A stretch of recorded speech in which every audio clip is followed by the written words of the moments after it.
আচ্ছা, এই ভারতের এই পাগলা ময়ূখ রঞ্জন ঘোষকে কি বলবো বলেন?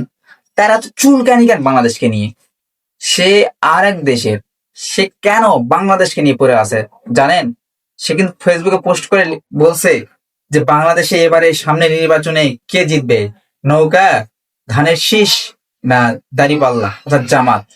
তিনি তার একটা পরিসংখ্যান দেখতে চেয়েছেন, জানতে চেয়েছেন যে কার জিতবে ফেসবুক রিয়াক্টের মাধ্যমে।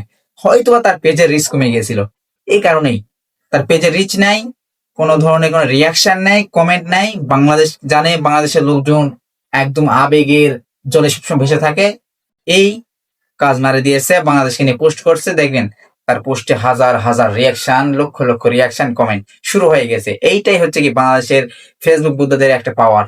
এই পাওয়ারটা ময়ূক রঞ্জন ঘোষের মতো পাগল ছাগল একমাত্র কি বলবো সেও বুঝে নিয়েছে এবং সে ব্যবহার করতেছে।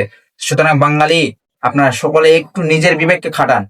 এই ধরনের ময়ূক রঞ্জন ঘোষের মতো পাগলদেরকে আপনারা কি করেন, একদম ফেসবুক থেকে তার পোস্টকে হাইড করে রাখেন। তাকে ফেসবুকে বলেন যে এই ধরনের পোস্ট আপনি ইন্টারেস্ট না, তাইলে দেখবেন যে এই ধরনের পোস্ট, তার পোস্ট আর আপনার সামনে আসবে না। ময়ূক রঞ্জন ঘোষকে অবশ্যই অবশ্যই বয়কট করবেন। ধন্যবাদ।